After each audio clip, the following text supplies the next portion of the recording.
Le réseau des chambres de métiers et de l'artisanat, artisans de la nouvelle économie, présente Sud Radio, c'est ça la France, Nathalie Schrengerma. Bonjour à tous et bienvenue dans C'est ça la France sur Sud Radio. Aujourd'hui, on met à l'honneur une réussite industrielle française qui bouscule ses idées reçues. Et ceux qui pourraient penser que c'est difficile de produire en France, d'innover, de s'imposer sur la durée. Oui, depuis 30 ans, Big Ben Connected s'impose comme un acteur clé des accessoires mobiles en Europe avec un modèle basé sur la qualité, le service et la responsabilité. On en parle avec son président, Michel Bassot, qui est avec nous. Bonjour. Sud Radio, c'est ça la France. Bonjour Michel Bassot, bienvenue au micro de Sud Radio. Alors une vraie success story industrielle française, ça fait plaisir. Une entreprise qui a été créée en 1996, 30 ans d'existence. Vous êtes devenu leader français dans le top 5 en Europe des accessoires mobiles.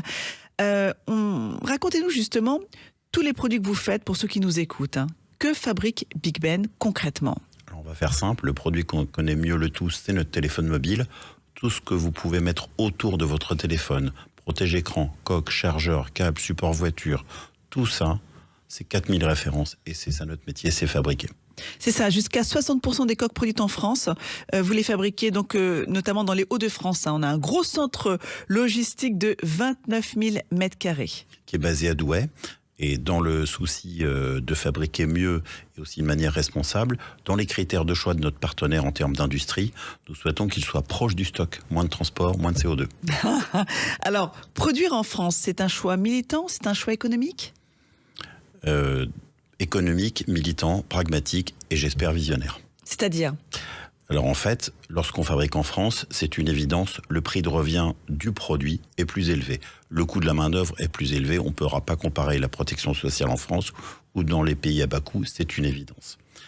Par contre, lorsqu'on n'a pas à faire 10 heures d'avion ou 2 mois de bateau ou 10 000 km, mais qu'on fait 1 heure et demie qu'on fait 1 heure et demie de camion, c'est quand même beaucoup plus simple, moins de CO2, moins cher et du gain de temps.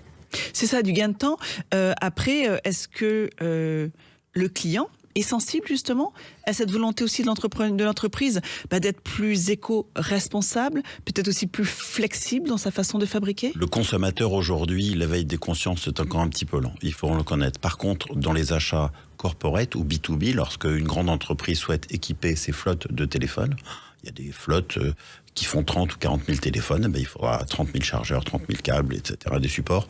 Là, ces entreprises sont très sensibles à la faible empreinte CO2 aux fabricants en France. Mais j'imagine qu'elles sont aussi sensibles à un prix qui est compétitif. Et c'est là votre force, parce que effectivement, on le voit malheureusement, c'est un sujet qui revient souvent dans les commandes publiques.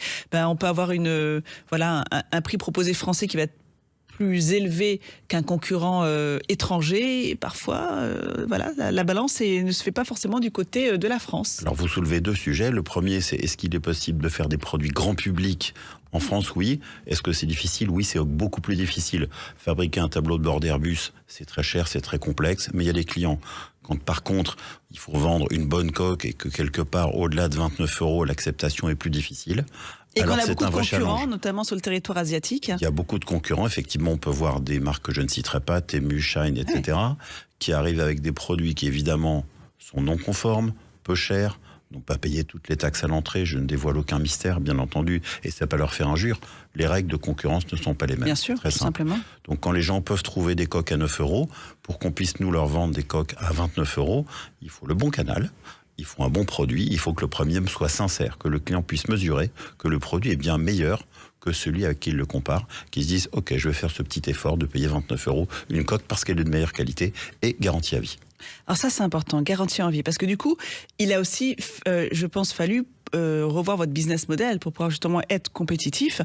Quand vous dites l'accessoire est un service, ça veut dire quoi ? Que vous ne gagnez plus votre argent comme avant, c'est-à-dire que la garantie à vie, c'est vraiment la petite plus. En fait, j'allais dire, c'est un pari sur le long terme grâce à la garantie à vie. C'est un pari sur le long terme. C'est pas un modèle économique en soi. Nos coques sont un petit peu plus chères, sont de meilleure qualité. Pour prouver cette qualité, il y a 2 approches. Lorsqu'un client voit que le produit est garanti à vie, il se dit, ce fabricant, pour oser faire ça, est sûr de son produit. Ça, c'est la chose, réassurance. Et ensuite, c'est la sincérité, la réalité. Si ma coque a jauni, si ma coque est abîmée, si quelque chose ne va pas avec sa qualité, on va échanger gratuitement pour le client pour une coque neuve. Ouais. C'est vrai aussi pour les câbles et les chargeurs. Ouais. C'est ça la plus-value, c'est-à-dire qu'en fait, vous privilégiez aussi cette relation client. Bien sûr, et ça veut dire aussi qu'une partie des produits que nous récupérons vont être recyclés. Ouais. Alors là aussi, il y a l'environnement. C'est vrai que je pense que là, enfin, je sais pas. D'ailleurs, je vous pose la question si les consommateurs sont sensibles à ce qu'on appelle l'obsolescence programmée, parce que vous, justement, vous luttez contre ça avec la pérennité programmée. Il y a là aussi, les clients commencent à s'intéresser, je parle du consommateur, commence à s'intéresser, à savoir si le produit est un peu plus durable, mieux fabriqué, s'il va être recyclé un jour ou non, quelle est sa qualité réelle, quels sont les composants. Donc oui, ça commence à intéresser les gens et ça les intéresse de savoir d'où vient le produit, comment ils vont s'en servir, ce qui sera recyclé un jour. Même la jeune génération, celle qui a tendance à consommer justement ces coques, est-ce qu'ils prennent le temps de regarder tout ça? Grand paradoxe. Oui. Ils sont à la fois acheteurs sur les pires plateformes de vente et à la fois clients de produits un petit peu plus responsables. Ils ont ce paradoxe et c'est eux qui choisissent, donc il faut s'adapter à eux. Donc nous, pour les attirer plutôt vers nos produits, on augmente les promesses. Ouais. Alors vous avez d'ailleurs décidé d'afficher l'empreinte carbone. Bien des sûr. Produits, ça aussi, ça se fait pas encore beaucoup. Alors, ça se fait pas, c'est très facile. Depuis 2022, nous sommes la seule entreprise dans notre catégorie à le faire en Europe. Sur chacun de nos produits, un petit QR code qui permet d'aller vérifier pour le consommateur ou l'acheteur professionnel, après tout, quelle est l'empreinte carbone du produit, et c'est en temps réel au produit.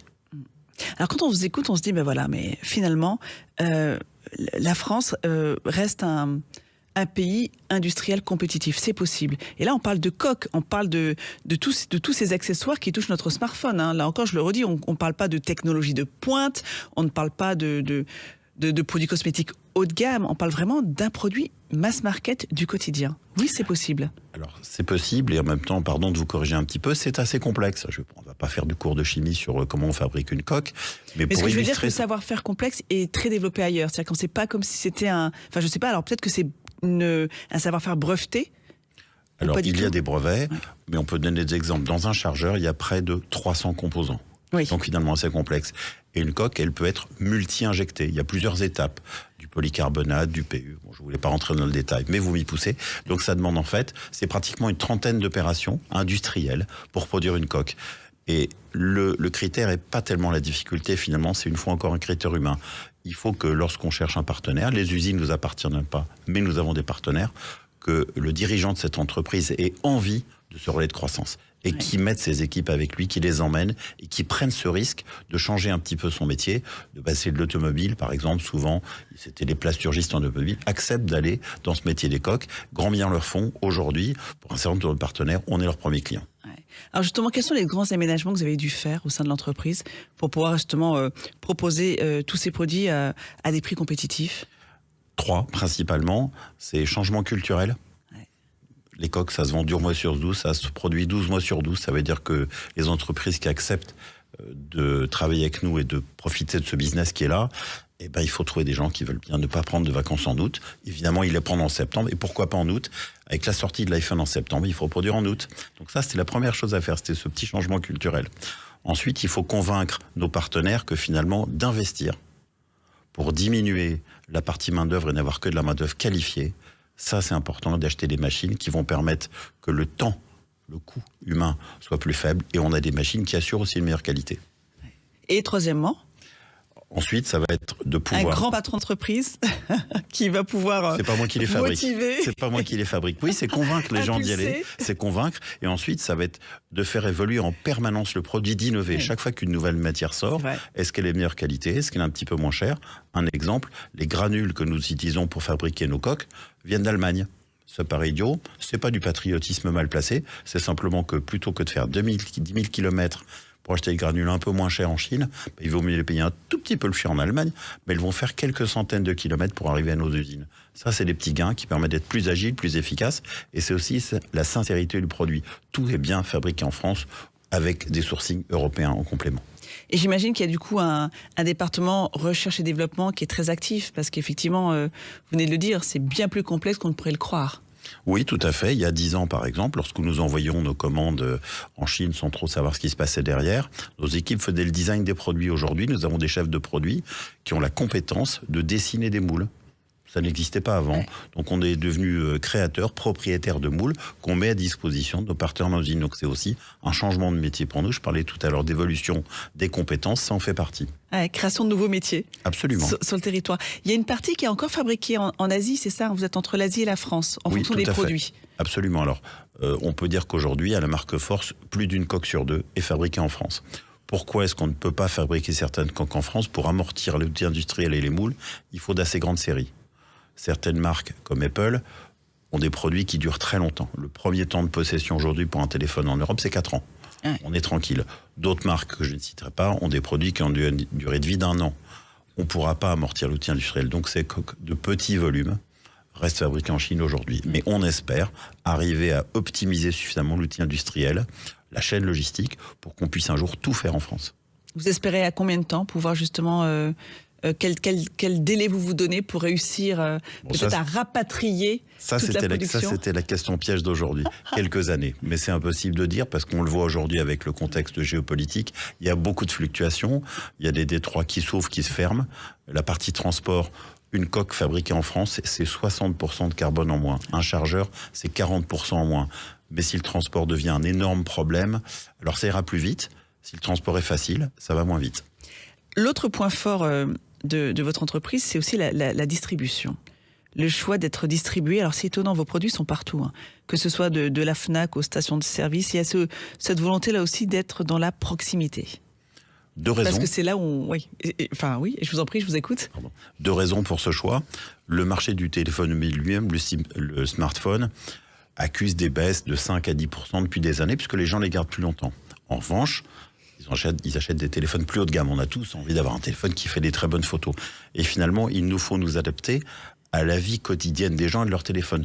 Personne ne va faire 10 km pour acheter un câble s'il l'a perdu. Vous allez aller là où vous êtes.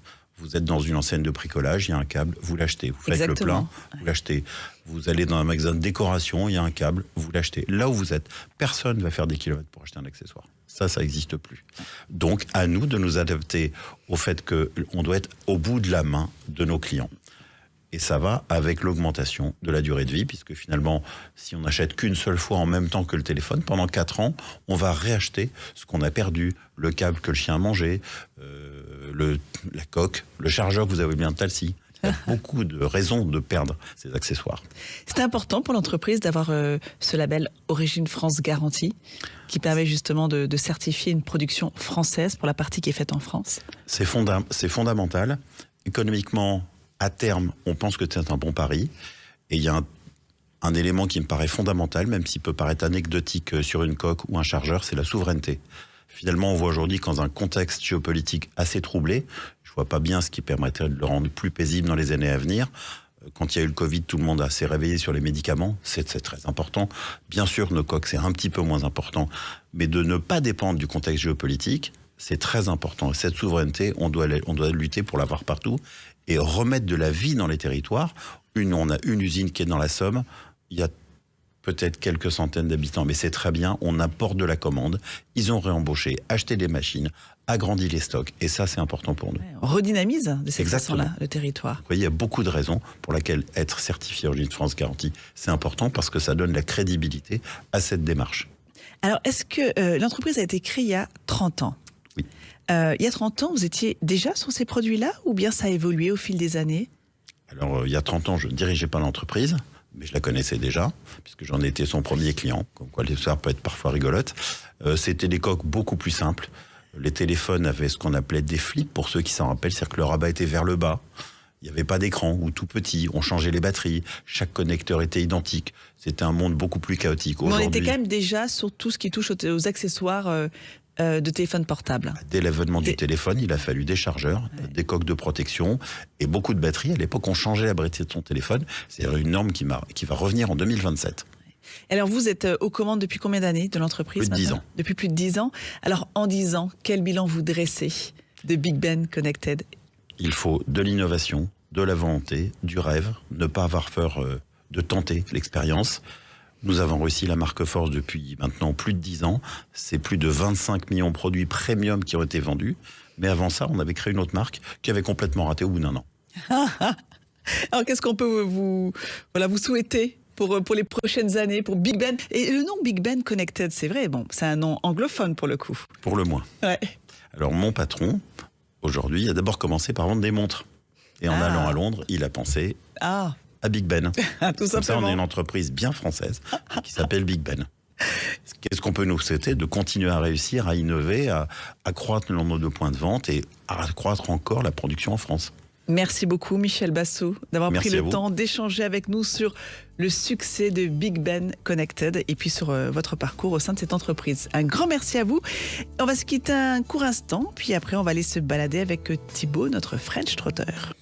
Le réseau des chambres de métiers et de l'artisanat, artisans de la nouvelle économie, présente Sud Radio C'est ça la France, Nathalie Schrengerma.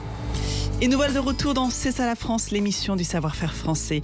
Et on part tout de suite retrouver Thibaut, notre French Trotter, qui a visité pour nous les salons du tourisme et Destination Nature, 2 rendez-vous parisiens incontournables pour préparer ses vacances. Sud Radio C'est ça la France, avec Thibaut le French Trotter. Et oui Nathalie, ces 2 salons, c'est l'occasion de faire le plein d'idées d'escapades partout en France. Et on commence par le salon du tourisme. Je suis avec le lieutenant-colonel Krauss qui représente 2 musées qui m'intéressent beaucoup. Le musée des blindés de Saumur et le musée de la cavalerie. Alors donnez-nous envie d'aller voir ces musées, qu'est-ce qu'on y voit? Alors ce sont 2 sites, mais c'est un seul et même musée. Sur le musée de la cavalerie, vous allez voir toute l'histoire de la cavalerie française depuis 1445 jusqu'à nos jours. Donc c'est plus de 6 siècles d'histoire, avec des belles œuvres artistiques, des bronzes, des beaux uniformes, des belles médailles, et surtout des objets qui ont appartenu à des personnages illustres. Vous avez des objets qui ont appartenu à Leclerc, Patton, Maréchal Delattre, de Tassigny. Donc vraiment des objets qui racontent la grande histoire de France. Puis des objets de soldats moins connus, des combats de Saumur, les fameux cadets de Saumur qui, fin juin, ont combattu les Allemands à 1 contre 10. Donc voilà des beaux objets, des beaux espaces et surtout un espace exceptionnel dans l'écrin que sont les anciennes écuries du Cadre Noir. Un bâtiment qui est aussi très chargé en termes d'histoire. On rappelle l'école de Saumur, l'école de cavalerie de Saumur, c'est l'excellence équestre à la française. Oui, tout à fait, avec la création de la formation de tous les cadres de cavalerie, puis en 1825, la création du fameux Cadre Noir, qui au départ est fait pour les cavaliers militaires et qui dans les années 70-80 va basculer sur une structure plus civile qui aujourd'hui est l'Institut de formation du cheval et de l'équitation qui contient toujours ce Cadre Noir avec qui on continue à entretenir des liens forts, l'écuyer en chef étant un colonel de l'armée de terre. Et à côté de ça, vous avez le musée des blindés qui lui a une histoire plus récente qui date des années 60 avec la volonté d'un homme, le colonel Aubry, qui va rassembler des chars français de la Seconde Guerre mondiale, mais d'un peu partout dans le monde. Et aujourd'hui, vous avez près de 160 véhicules qui sont exposés au sein du musée sur près de 10 000 m². Voilà, et donc là, on a exposé un Renault R35 sur le salon pour raconter cette histoire des combats de 1940. Et il a la particularité d'être roulant.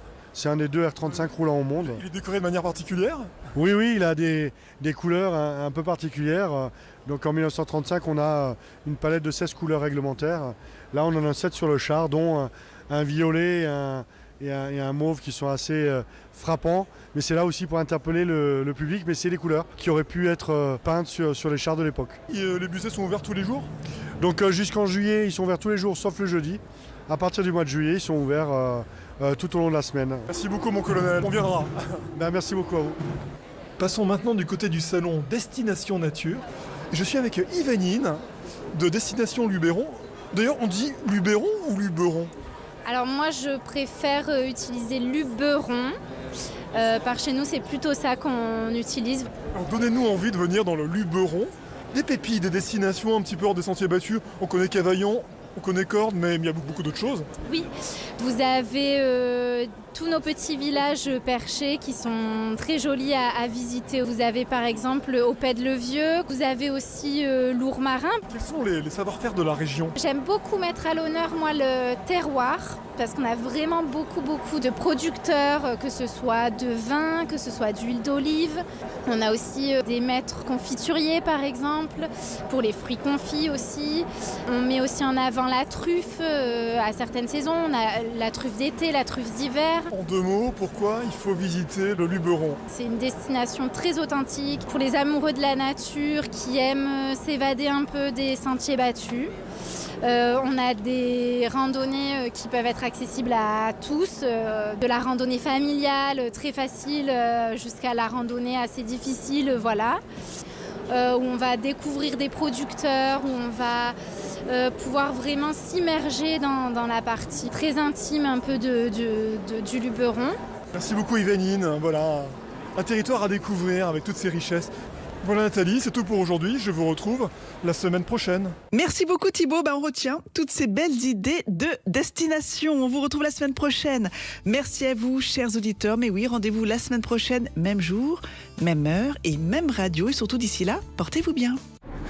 Sud Radio, c'est ça la France. Nathalie Schrengerma. Avec les chambres de métiers de l'artisanat. Artisans, porteurs de projets, apprentis, nous vous accompagnons depuis 100 ans pour faire battre le cœur de la France.